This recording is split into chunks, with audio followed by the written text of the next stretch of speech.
இன்னைக்கு நம்ம ஸ்க்ரீன்மேட் சேனலில் டைரக்டர் சிம்புதேவன் இயக்கிய போட் படத்தை பற்றி பார்க்க போகிறோம். இந்த படத்தோட ஒன்லைன் என்னென்னா, வேர்ல்டு வார் 2ல் ஜப்பான் வந்து மெட்ராஸ் அட்டாக் பண்ணுறாங்க. அப்போ ஒரு 9 பேர் தப்பிச்சு கடலுக்குள்ளே போட் வழியாக போகிறாங்க. அந்த போட்டுக்குள்ளே தண்ணி வந்துருச்சு வெயிட் தாங்காமல். இதுக்கடுத்து இவங்க தப்பிச்சாங்களா இல்லையான்னு தான் இந்த படத்தோட கதை. ஸ்டார்டிங்கில் வந்து வேர்ல்டு வார் 2 1943 நடக்கிற மாதிரி காமிக்கிறாங்க. அப்போ வந்து அலைட் குரூப், ஆக்சிஸ் குரூப்புன்னு 2 குரூப் இருக்குது. அலைடில் வந்து பிரிட்டிஷும், ஆக்சிஸில் வந்து ஜப்பானும் இருக்குது. ஜப்பான் வந்து பிரிட்டிஷ் காலனியாக வச்சுருக்க எல்லா கண்ட்ரீஸையும் அடிக்கிறாங்க. ஏன்னா வார் ரிசோர்ஸஸ் எதுவும் கிடைக்கக்கூடாதுன்னு. அப்படி இருக்கிறதுனால இந்தியாவில் உள்ள பெரும்பாலான நகரங்களையும் அட்டாக் பண்ணுறாங்க. கல்கட்டா, டெல்லி, மும்பை, மெட்ராஸையும் அட்டாக் பண்ணுறாங்க. அப்படி மெட்ராஸ் அட்டாக் பண்ணும்போது 9 பேர் தப்பிச்சு கடலுக்குள்ளே போகிறாங்க. அப்படி கரையிலேருந்து 2 பிரிட்டிஷ் அஃபீஷியல்ஸ், நீங்கள் திரும்ப வந்துருங்க, நீங்கள் போகிற கப்பலில் ஒரு தீவிரவாதி இருக்கான் அப்படி சொல்லியுமே அவங்க கேட்காம போகிறாங்க. அவங்க நடு கடலில் போய்கிட்டு இருக்கும்போது ஒரு கப்பல் எப்படியோ கவுந்துருந்துச்சு. ஒரு பிரிட்டிஷ் அஃபிஷியல் இவங்க கப்பலில் ஜாயின் பண்ணிக்கிறாங்க. மொத்தம் 10 பேர்.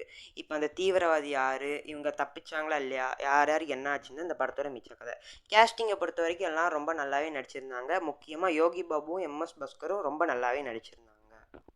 டைரக்டர் சிம்புதேவன்னாலே ஒரு இன்ஃபார்மல் ரைட்டிங்க்கு பேர் போனவர். இந்த படத்தை ஒரு பொலிட்டிக்கல் ரிலீஜியஸ் சட்டையராக கொண்டு வரணும்னு ட்ரை பண்ணியிருக்காரு. ஆனால் அது ஒர்க் அவுட் ஆகலை. ஏன்னா ஒரு லவ் சீனோ, ஒரு காமெடி சீனோ, இல்லைன்னா ஒரு நல்ல சீனோ நம்ம கன்வே ஆகணும்னா ஸ்டேஜிங் ரொம்ப முக்கியம். இந்த எமோஷனை நான் இங்கே கன்வே பண்ண போகிறேன்னா அந்த சீன்லேருந்து நான் அதை நல்லா பில்ட் பண்ணி கொண்டு வரணும். அப்படின்னா தான் அது கன்வே ஆகும். அது இந்த படத்தில் ப்ராப்பராக இல்லாததுனால, ஒரு நல்ல ஸ்டேஜிங்கும் ஒரு நல்ல பில்டிங்கும் இல்லாதனால இந்த படத்தை ஒரு கிரிப்பிங்காக பார்க்க முடியலை. படம் ஃபுல்லாக போட்லேயே நடக்குது. யோகி பாபு இந்த படத்தில் ஒரு மீனவனாக நடிச்சிருக்காரு. ஒரு மீனவனுக்கு கடலை பற்றி என்னென்ன தெரியுமோ அதை இந்த படத்தில் அவர் நல்லாவே டெபிக் பண்ணியிருக்காரு. கிளைமேக்ஸில் யோகி பாபுவும் அவங்க பாட்டியும் ஒரு செயல் பண்ணுறாங்க. அந்த செயல் வந்து படகுல இருக்க மற்றவங்களையும் ஆச்சரியப்படுத்துது. போஸ்ட் கிளைமேக்ஸில் ஒரு பிரிட்டிஷ் அஃபீஷியல் வந்து யோகி பாபுட்டு உனக்கு என்ன வேணும் அப்படின்னு கேட்குறாங்க. அதுக்கு அவர் வந்து என் ஊரை திருப்பி கொடுத்துருங்க அப்படின்னு சொல்கிறாரு. அதுக்கடுத்து நிறைய ஃபேக்ட்ஸ்லாம் காமிக்கிறாங்க. அதில் வந்து சொந்த ஊரில் வாழ முடியாமல் எப்படி மைக்ரேட் ஆகி போகிறாங்க அப்படின்னு சொல்லியிருப்பாங்க. இதை வந்து கட்டுரை தமிழ் படத்தில் இன்னும் நல்லாவே சொல்லியிருப்பாங்க. எப்படின்னா, ஒரு குறிப்பிட்ட ஏரியா எப்படி அர்பனாகி டெவலப் ஆகுதோ அவங்களோட சோஷியல் இன்இக்வாலிட்டிஸும் லைஃப் ஸ்டைல் டிஃப்ரென்சஸும் அதிகரிக்கும். அதனால் அவங்களோட பர்ச்சேசிங் பவரை இழந்துருவாங்க. அதனால நிறைய பேர் ஊரோட அவுட்டர்லேயும் இல்லை வேறு ஊருக்கு மைக்ரேட் ஆகி போகிற நிலைமைக்கு தள்ளப்பட்டுருவாங்க.